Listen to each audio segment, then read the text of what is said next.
Halo teman-teman semua, perkenalkan nama saya Animala Sisokizai. Pada kesempatan hari ini saya akan sharing salah satu artikel dari buku Inspirasi Kalbu dengan judul Kerendahan Hati. Teman-teman, mari kita baca dalam Injil Lukas pasalnya yang ke-18, ayatnya yang ke-9 sampai ayatnya yang ke-14. Dan kepada beberapa orang yang menganggap dirinya benar dan memandang rendah semua orang lain, Yesus mengatakan perumpamaan ini. Ada dua orang pergi ke bait Allah untuk berdoa. Yang seorang adalah Farisi dan yang lain pemungut cukai. Orang Farisi itu berdiri dan berdoa dalam hatinya begini, "Ya Allah, aku mengucap syukur kepadamu karena aku tidak sama seperti semua orang lain. Bukan perampok, bukan orang lalim, bukan pezina, dan bukan juga seperti pemungut cukai ini. Aku berpuasa 2 kali seminggu, aku memberikan persepuluhan dari segala penghasilanku. Tetapi pemungut cukai ini berdiri jauh-jauh, bahkan ia tidak berani menengadah ke langit. Melainkan ia memukul diri dan berkata, 'Ya Allah, kasihanilah aku orang yang berdosa ini.' Aku berkata kepadamu, orang ini pulang ke rumahnya sebagai orang yang dibenarkan Allah, dan orang itu tidak. Sebab barang siapa meninggikan diri, ia akan direndahkan. Dan barang siapa merendahkan diri, ia akan ditinggikan." Struktur perumpamaan di atas dapat dibagi menjadi dua bagian besar. Yang pertama, pengajaran perumpamaan yang terdiri dari pembukaan perumpamaan pada ayatnya yang ke-9 dan penjelasan perumpamaan pada ayatnya yang ke-14b. Yang kedua, narasi perumpamaan yakni cerita yang dimulai dari ayat yang ke-10 sampai ayat yang ke-14a. Untuk mengerti apa ajaran dari perumpamaan ini, penulis akan menganalisis narasi perumpamaan untuk menemukan tema cerita sehingga tema ini akan menjadi landasan tema perumpamaan. Tema perumpamaan juga diperjelas lagi oleh pembukaan dan penjelasan perumpamaan.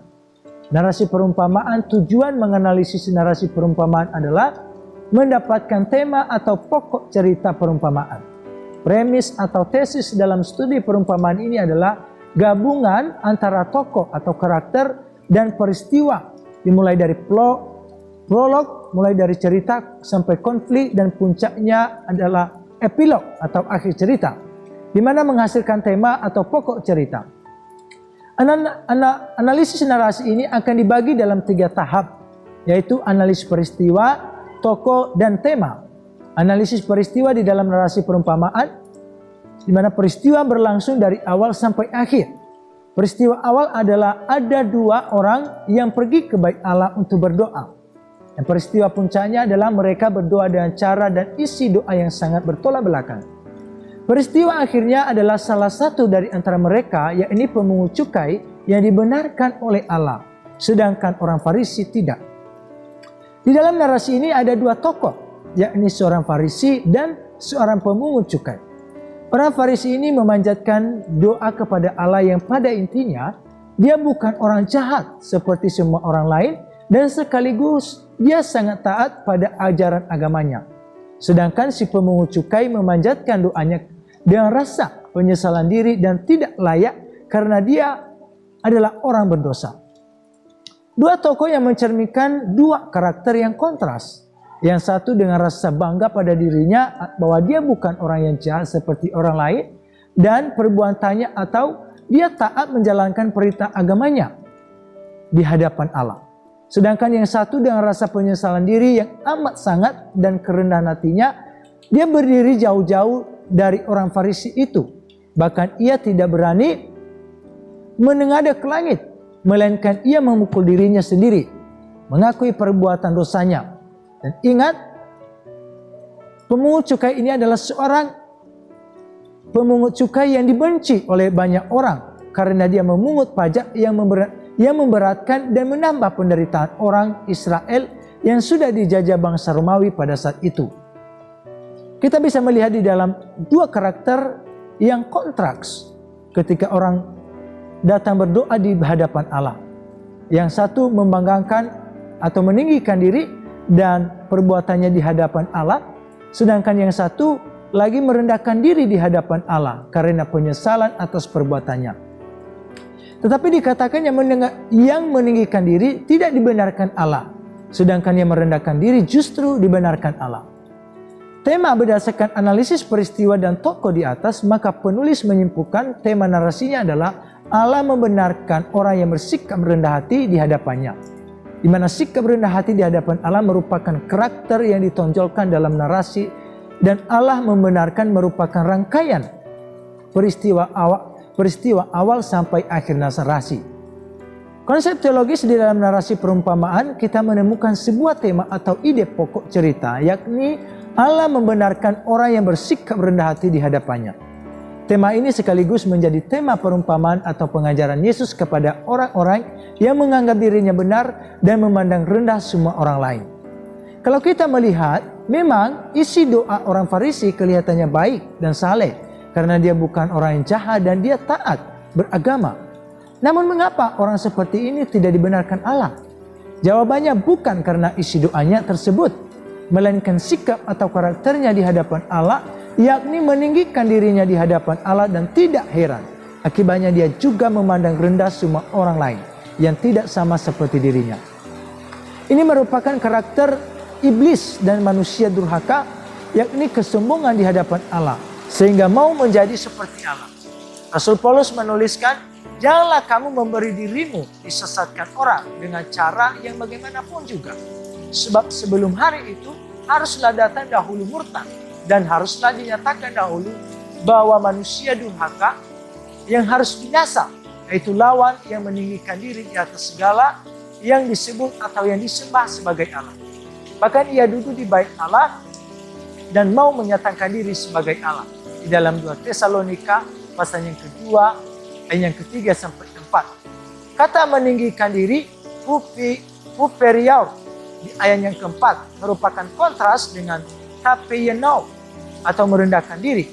Karakter kesombongan orang Farisi di dalam Allah inilah yang tidak dibenarkan oleh Allah, karena hal ini sama seperti karakter iblis yang akan membuat orang itu dipakai oleh iblis sehingga dia tidak bisa melihat pelanggaran atau dosanya sendiri, melainkan ia memandang rendah semua orang dan meninggikan dirinya sendiri. Dia menjadi alat pekerjaan iblis. Dan jika itu terjadi, maka akan terjadi banyak penyesatan terhadap banyak orang.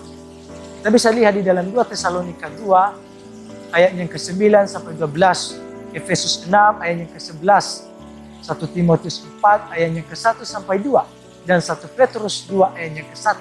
Sebab itu, tentang kesombongan ini Tuhan Yesus sudah memperingatkan kepada kita bahwa sebab barang siapa meninggikan diri, ia akan direndahkan. Dan barang siapa merendahkan diri, ia akan ditinggikan. Kita bisa melihatnya di dalam Lukas pasal yang 14 ayat yang ke-11 dan Matius pasal yang ke-23 ayat yang ke-12. Sebaliknya, kalau kita melihat isi doa si pemungut cukai, ini mencerminkan orang yang sedang meratapi atau menyesali akan dosa-dosanya sendiri. Dan dengan kerendahan hati, dia dikatakan berdiri jauh-jauh dari orang Farisi itu. Bahkan ia tidak berani menengadah ke langit, melainkan ia memukul dirinya sendiri, mengakui perbuatan dosanya di hadapan Allah. Namun, mengapa si pemungut cukai ini yang dibenarkan oleh Allah? Jawabannya bukan karena isi doanya, bahwa dia adalah orang berdosa, melainkan sikap atau karakternya di hadapan Allah, yaitu merendahkan dirinya di hadapan Allah dengan sungguh-sungguh, dengan rasa penyesalan dan kerendahan hati tadi. Ini merupakan karakter yang dibenarkan oleh Allah. Ketika kita berhadapan dengan Allah, jika tadi kesombongan dikatakan di hadapan Allah merupakan karakter iblis, maka merendahkan diri di hadapan Allah adalah merupakan karakter Tuhan Yesus. Rasul Paulus mencatat, dalam keadaan sebagai manusia dikatakan ia telah merendahkan dirinya dan taat sampai mati, bahkan sampai mati di atas kayu salib. Itulah sebabnya Allah sangat meninggikan dia dan mengaruniakan kepadanya nama di atas segala nama. Dalam Filipi 2 ayat yang ke-8 sampai yang ke-9. Yang dalam bahasa aslinya yang dipakai di dalam Lukas pasal yang ke-18 ayat yang ke-14 dan Filipi 2 ayat yang ke-8 ini adalah sama, yakni tapeiono, yang Yesus yang merupakan firman Allah yang berinkarnasi dalam Yohanes 1 ayat yang ke-1 dan 14, rupa Allah di dalam Filipi 2 ayat yang ke-6, dan gambar Allah dalam Kolose 1 ayat yang ke-15, cahaya kemuliaan Allah dan gambar wujud Allah di dalam Ibrani 1 ayat 3, dan anak tunggal Allah yang ada di pangkuan Bapa dalam Yohanes 1 ayat yang ke-18. Merendahkan dirinya di hadapan Allah dan taat sampai mati, bahkan mati di atas kayu salib. Kita bisa melihat bagaimana totalitas ketaatan Tuhan Yesus yang lahir karena kerendahan hati di hadapan Allah. Seperti yang dikatakan oleh Rasul Paulus, yang walaupun dalam rupa Allah, tidak menganggap kesetaraan dengan Allah itu sebagai milik yang harus dipertahankan, melainkan telah mengosongkan dirinya sendiri dan mengambil rupa seorang hamba dan menjadi sama dengan manusia. Kita bisa melihat di dalam Filipi 2 ayat yang ke-6 sampai yang ke-7, bahwa dalam keadaan menjadi manusia, inilah kita bisa melihat kerendahan hati Tuhan Yesus sebelum inkarnasi di hadapan Allah. Dan setelah inkarnasi pun, dia taat sampai mati di atas kayu salib. Dan ini merupakan sikap kerendahan hati Tuhan Yesus, di mana kita bisa melihat sebuah contoh atau teladan sempurna. Baik sebelum dan sesudah inkarnasi, Tuhan Yesus merendahkan dirinya di hadapan Allah. Sikap kerendahan hati di hadapan Allah kontras dengan sikap iblis yang menyombongkan diri. Buahnya adalah ketaatan dan ketidaktaatan. Tuhan Yesus taat sampai mati, sedangkan iblis dan para pengikutnya atau nabi-nabi palsu dan manusia durhaka atau antikristus memberontak terhadap Allah dan akan dibinasakan oleh Tuhan Yesus sendiri yang telah sempurna dalam kerendahan hati dan ketaatan. Dalam 1 Korintus 15 ayat yang ke-24 sampai 26. Dalam 2 Tesalonika 2 ayat yang ke-8. Dalam 1 Yohanes 3 ayat yang ke-8. Dalam Wahyu 20 ayatnya yang ke-10. Rasul Paulus menuliskan, jadi sama seperti oleh ketidaktaatan satu orang, semua orang telah menjadi orang berdosa. Demikian pula oleh ketaatan satu orang, semua orang menjadi orang benar. Di dalam Roma pasal 5 ayat yang ke-19. Ketaatan Yesus yang telah dijalani di atas kayu salib dan kebangkitannya, itulah yang kita terima dengan iman melalui baptisan. Yang di dalam Roma pasalnya yang ke-6 ayat yang ke-3 sampai yang ke-4. Sehingga kita dibenarkan di hadapan Allah. Dalam Roma 5 ayat 1 dan 9. Dalam Galatia 2 ayat yang ke-16. Dan pasal 3 ayat yang ke-11 dan 24. Di sini kita bisa melihat dan memahami bahwa sikap kerendahan hati di hadapan Allah seperti yang ditujukan oleh Tuhan Yesus akan melahirkan sikap ketaatan kepada Allah. Sehingga kita melakukan kebenaran dan ini merupakan ciri atau tanda anak-anak Allah yang bertolak belakang dengan anak-anak iblis. Di dalam 1 Yohanes 3 ayat ke-10. Jadi aplikasi daripada nasihat Lukas ini kepada jemaatnya jelas bahwa ini kita belajar dari doa dari dua orang, yakni orang Farisi dan pemungut cukai, di mana mereka membawa doa mereka kepada Allah, yang satu dengan kerendahan hati di hadapan Allah, sedangkan yang satu dengan kesombongan. Dan dikatakan bahwa Allah membenarkan orang yang rendah hati, di mana orang yang dibenarkan inilah mereka yang telah mengikuti teladan Kristus dengan menyadari dan menyesali keberdosaannya dan membutuhkan belas kasihan Allah, sehingga diselamatkan dan menjadi anak Allah.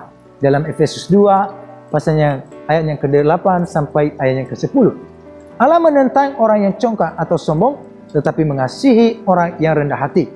Kita bisa melihat dalam 1 Petrus 5 ayat yang ke-5, Yakobus 4 ayat yang ke-6, dan Amsal 3 ayat yang ke-34. Sebab kecongkakan menimbulkan pemberontakan atau ketidaktaatan terhadap Allah, dan disitulah kita akan dipakai oleh iblis menjadi alat kesesatan yang akan membawa kita kepada kebinasaan. Dan marilah kita seperti kata Rasul Petrus, karena itu rendahkanlah dirimu di bawah tangan Tuhan yang kuat, supaya kamu ditinggikannya pada waktunya. Kita bisa melihat dalam 1 Petrus pasal 5 ayat yang ke-6. Jadi demikianlah sharing saya tentang kerendahan hati, dan kiranya sharing ini dan memberkati teman-teman semua. Terima kasih telah menonton. Tuhan Yesus memberkati. Amin.